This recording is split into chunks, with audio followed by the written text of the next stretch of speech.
Falando em Fachin, Constantino, o presidente do Tribunal Superior Eleitoral comunicou ao ministro da Defesa, Paulo Sérgio Nogueira de Oliveira, a expulsão do coronel Ricardo Santana, chefe de divisão de Sistemas de Segurança e Cibernética da Informação do Exército Brasileiro, daquela comissão de fiscalização criada pela Corte. No ofício, o TSE informa que o militar está sendo expulso por divulgar notícias contra as urnas eletrônicas nas redes sociais. No texto, o presidente do TSE revela publicações do militar em redes sociais com algumas teorias conspiratórias do presidente sobre o sistema de votação. Por meio de um comunicado oficial, as Forças Armadas informaram concordar com a medida tomada pelo TSE para que seja mantida a lisura do processo eleitoral. Piperno, o TSE acerta? Paulo, é evidente que o TSE acerta.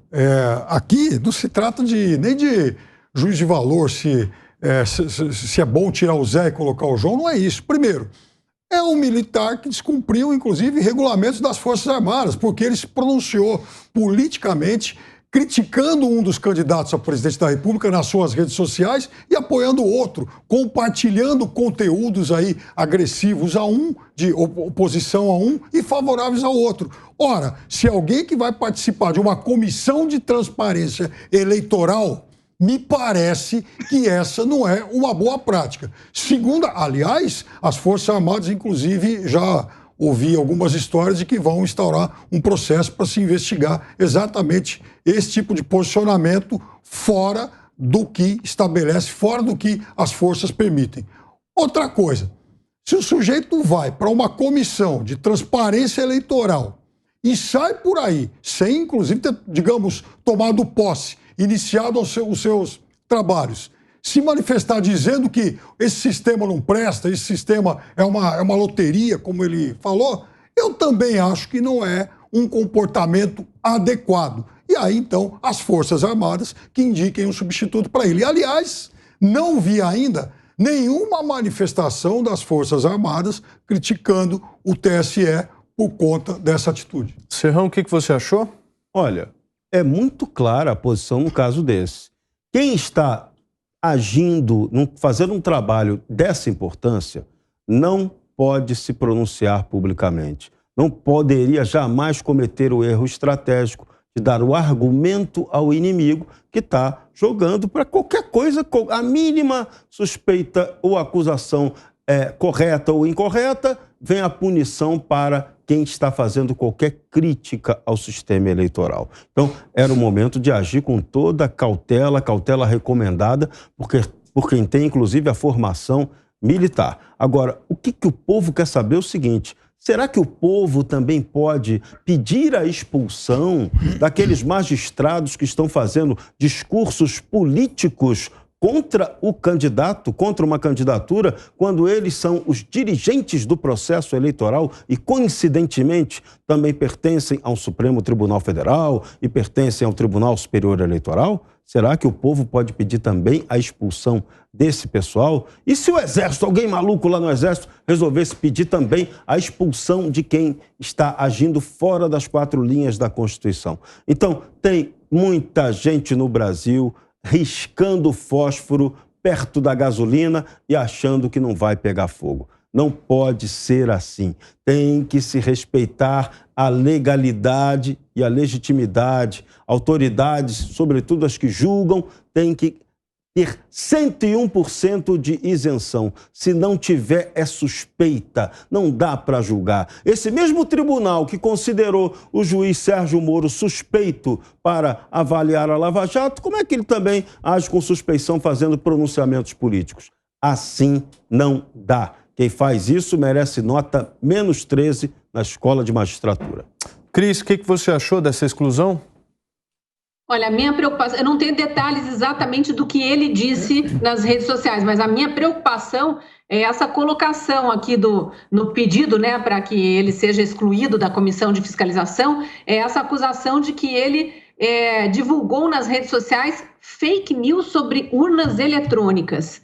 Eu acho isso aqui e é o que vem acontecendo conosco, né? Jornalistas que ousam dar voz a uma parte significativa da população brasileira que está com legitimidade pedindo mais transparência no processo eleitoral, querendo entender como é que é feita a contagem dos votos, já que ela não respeita o Código Eleitoral de ser pública, como está previsto lá, e nunca foi feito desde que as urnas foram implantadas. Nós somos todos chamados de antidemocráticos, de fascistas, esse monte de adjetivo aí que vem sendo usado à exaustão, inclusive colocando vítimas de fascismo real no rodapé da história. Eu acho um crime também o que vem sendo feito com algumas palavras aí no vocabulário esquerdista, mas quando vem dizer que esse coronel do Exército, que era do grupo de fiscalização do processo eleitoral, espalhou supostas fake news sobre urnas eletrônicas, eu já desconfio.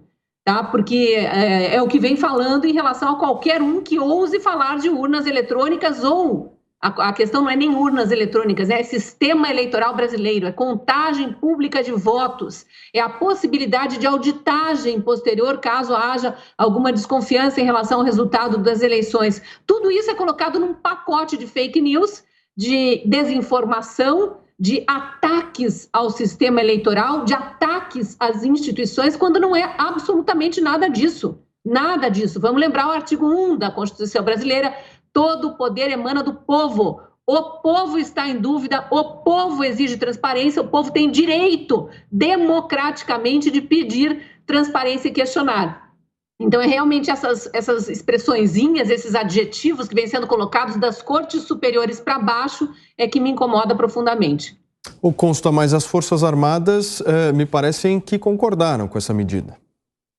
Bom, Paulo, eu acho um absurdo, né? E, de novo, eu achei graça quando o Piperno começou a falar que ele demonstrou um viés, um partidarismo, isso é inadequado, quando o presidente do TSE é o garoto propaganda da Dilma Rousseff.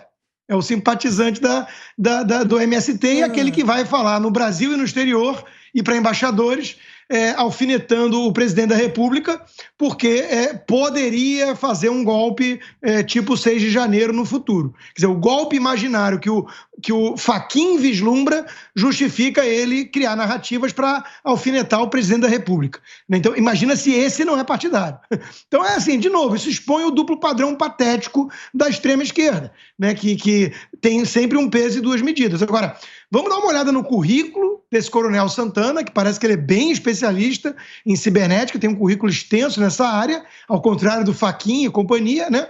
Ele tem o direito a opiniões contrárias em relação à lisura e às maravilhas do nosso sistema opaco e centralizado, que só Brasil, Butão e Bangladesh adotam. Ele tem direito a isso, a essa opinião, né? Ele não precisa concordar com Barroso, que é inviolável, o sistema que foi violado por um hacker.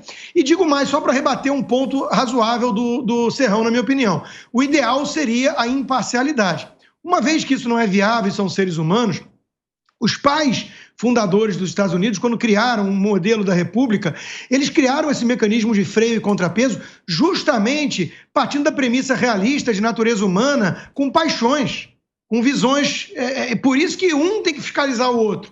Então, se a gente tem um bando de petista cuidando do sistema, eu quero talvez um antipetista fiscalizando. É exatamente esse o ponto. Eu quero alguém que seja antipetista podendo fiscalizar, porque do outro lado só tem petista, né? Que soltaram o ladrão, que tornaram ele elegível e que demonizam o adversário dele. Então, vem cá. Se não tem nenhuma imparcialidade lá, vamos pelo menos colocar fiscalizadores que entendem do assunto e que são antipetistas. É a chance de conseguir um vetor resultante razoável. Quem conhece a história da Mesopotâmia, lá, o Gilgamesh e tudo, sabe lá que a cidade só teve paz quando o rei, né, começou a entrar em confronto com um adversário de peso.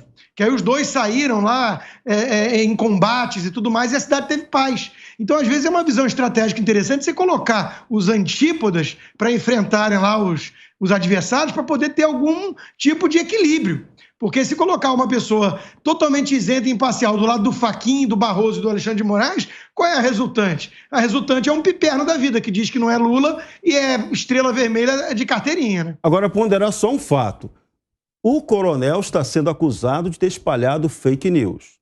Tá, se ele fez isso, ele cometeu um erro imperdoável. Agora, e se o coronel não cometeu esse erro e foi agora sacrificado pela burocracia judiciária? Essa é a questão que vai ter que ser respondida nos próximos dias com extrema urgência. Fala, Piperno. Ele não pode, Serrão, se manifestar politicamente da forma como ele se manifestou nas redes sociais dele. E isso é vedado pelo Estatuto das Forças Armadas. Segundo, que a gente acaba de ouvir um show de cinismo do porta-voz da extrema-direita ao dizer o seguinte, olha, o certo então é colocar um monte de antipetista lá para, digamos, fiscalizar esse processo. Vejam bem o absurdo. Você condena o viés do Fachin? Que viés do Fachin? O Fachin está defendendo a corte dele. O Fachin presidiu uma corte que foi atacada. O Fachin presidiu uma corte que teve seus ministros xingados publicamente. Quer dizer, então ele tem sim que defender a corte dele. E olha, muito à vontade para falar, porque o Fachin pediu voto para Dilma Rousseff porque ele é imparcial. Olha, ele é tão imparcial quanto, por exemplo, o André Mendonça. Tem que ser indicado por um presidente da República. Ora, não, ele vai ser indicado por quem, cara pálida? Ele pediu voto para Dilma. Não seja cínico. Uai, ele pediu voto no momento em que ele não era ministro do STF. E André Mendonça votou em quem, cara pálida? Se no dia da votação no Senado, ele estava lá com a primeira-dama de dancinha, no dia em que ele foi, enfim, que acabou sendo aprovado pelo Senado. Opa, pera lá. Vamos lembrar que o Fachin, que é o alvo da discussão aí, foi quem mandou soltar Lula. E todos os outros da Lava Jato estão na rua apenas e tão somente por causa da canetada do Fachin. Sem nenhuma explicação plausível para isso. O mundo jurídico inteiro está questionando até hoje isso. Os maiores juristas do país, e não tem resposta. Isso não tem como defender, Piperno. Me desculpe, mas é indefensável. Primeiro que não é o mundo jurídico inteiro do país. Como é que a gente vai confiar e dizer que ele apresenta um jurista respeitado que defenda o que o Fachin fez. Ah, certo. Agora eu quero voltar ao seguinte. Traga um aqui para entrevista. O Constantino, inclusive você tinha manifestações até de juristas de fora, da ONU, daqui, que não tem um jurista possível. O Augusto Nunes sempre diz isso, que ele está há meses tentando convidar juristas que venham defender essa decisão do Fachin e não consegue um. Não há um único jurista do país que se dispõe a botar a cara a tapa para defender o Fachin. É indefensável, não tem jeito. Voltando ao histórico do Fachin, era tido como um juiz lavajatista e que sempre decidiu contra os interesses do presidente Lula até esse processo. Sempre. Ele, o Barroso e o Fux. Os três. Aliás, os mais lavajatistas da corte. Resgataram um vídeo dele numa entrevista, ele falando do mensalão e da quadrilha do PT. Vale muito a pena ver esse vídeo. Gente, o Brasil é isso. Vamos lá. A juristocracia é assim. Quando interessava prender o Lula, prende o Lula. Quando interessou soltar o Lula, solta o Lula. E repito, é o rigor seletivo ou perdão conveniente. Isso não é justiça.